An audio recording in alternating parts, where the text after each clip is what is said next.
नमस्कार दोस्तों, आपका मेरे चैनल पर स्वागत है। आज की कहानी पहली पुतली रत्नमंजरी की है। आखिरकार वह दिन आया जिस दिन का राजा भोज को बेसब्री से इंतजार था। प्रातःकाल वे अपने नित्य कर्मों से निवृत्त होकर राजा दरबार में आए। ब्राह्मणों ने स्वास्ति वाचन शुरू कर दिया। राजा भोज ने जैसे ही सिंहासन की पहली सीढ़ी पर कदम रखा, सिंहासन में जड़ी सभी पुतलियां खिलखिलाकर हंस पड़ी। इस चमत्कार को देखकर सारे राज दरबारी आश्चर्यचकित रह गए। राजा भोज भी सहम गए। एकाएक उन्होंने अपने कदम पीछे खींच लिए और पूछा, पुतलियों तुम हंसी क्यों? मुझ में ऐसी क्या कमी है?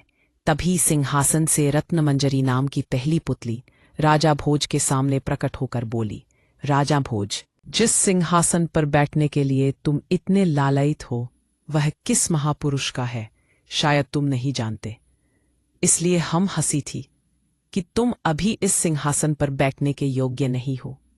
यह बात सच है कि तुम तेजस्वी, बुद्धिमान, शक्तिशाली और धनवान हो, लेकिन यह सिंहासन जिसका है वह तुमसे कहीं ज्यादा तेजस्वी, बुद्धिमान और ऐश्वर्यशाली था।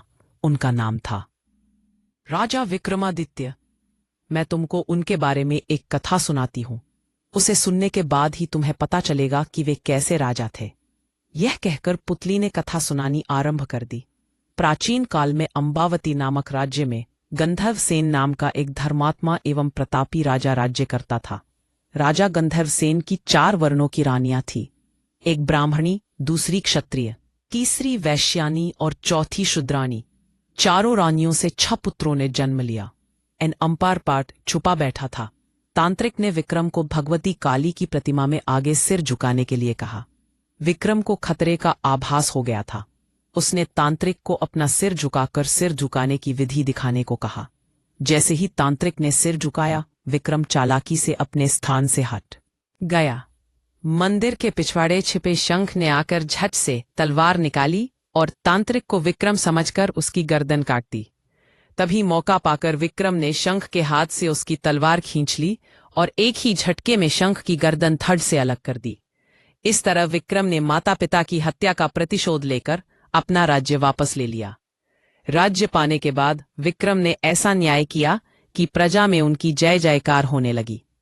उन्होंने अपनी प्रजा को सुखी और संपन्न बनाने में कोई कसर नहीं छोड़ी। इतनी कहानी सुनाने के बाद रत्नमंजरी नाम की वह पुतली बोली, राजा भोज, इस तरह विक्रम ने अपना खोया हुआ राज्य प्राप्त किया और पिता की हत्या का भी प्रतिशोध ले लिया। अगर तुमने भी कोई ऐसा ही कार्य किया हो तो इस सिंहासन पर बैठ सकते हो। यह सुनकर राजा भोज चुपचाप खड़े रहे। उनके पास इस प्रश्न का कोई जवाब नहीं था। तब पुतली हंसती हुई बोली, और सुनो राजा भोज, राजा विक्रमादित्य के हाथ में यह सिंहासन कैसे आया और वे विक्रम से विक्रमादित्य कैसे बने? मैं यह सब तुम्हें बताती हूँ। सुनो, विक्रमादित्य को शिकार खेलने का बहुत शौक था।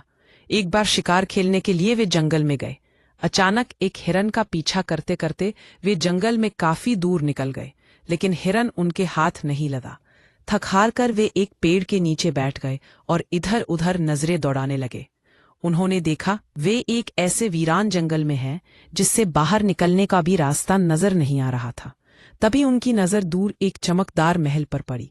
वे अपने घोड़े पर बैठे और धीरे धीरे चलते हुए उस महल तक पहुंच गए। वहां महल लूतवरन का था, जो कि राजा बाहुबल का दीवाना था। उसने विक्रमादित्य का स्वागत सत्कार किया। उसने विक्रमादित्य को बताया कि आप यशस्वी राजा बनेंगे, लेकिन उसके लिए आवश्यकता है कि राजा बाहुबल आपका राज तिलक करे। उसने यह भी बताया कि हमारे राजा महादानी हैं। आप अवसर पाकर उनसे अद्भुत स्वर्ण जड़ित सिंहासन मांग लीजिए, जिसे भगवान शंकर ने प्रसन्न होकर उन्हें भेंट स्वरूप प्रदान किया था। वह सिंहासन आपको चक्रवर्ती सम्राट बना देगा। यह सुनकर विक्रमादित्य राजा बाहुबल के महल में गए।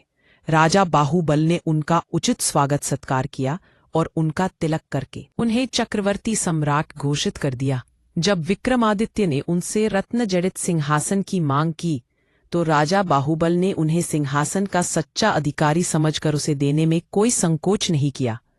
कुछ दिन तक राजा बाहुबल का आतिथ्य ग्रहण करने के बाद राजा विक्रमादित्य सिंहासन लेकर अपने नगर लौट आए। सिंहासन को प्राप्त करते ही उनका नाम चारों ओर फैलने लगा। दूर दूर से राजा महाराजा राजा विक्रमादित्य को बधाई देने वहां पहुंचने लगे। उस सिंहासन की वजह से सभी राजाओं ने इस बात को मान लिया कि विक्रमादित्य पर देवताओं की असीम कृपा है। सभी ने उन्हें चक्रवर्ती सम्राट मान लिया। इतना कहकर वह पुतली अदृश्य होकर सिंहासन पर अपने स्थान पर समा गई। कथा सुनकर राजा भोज ने उस दिन सिंहासन पर बैठने का विचार छोड़ दिया और यह सोचकर वापस अपने महल में लौट आए कि अगले दिन अवश्य सिंहासन पर बैठूंगा। दोस्तों, आपको यह कहानी कैसी लगी कमेंट बॉक्स में जरूर लिखें और अभी तक आपने हमारे चैनल को सब्सक्राइब ना किया हो तो सब्सक्राइब जरूर कर लें। दोस्तों, सिंहासन 32 कहानी भाग 3 दूसरी पुतली चित्रलेखा की कहानी जरूर सुने। कहानी सुनने के लिए आप सभी का धन्यवाद।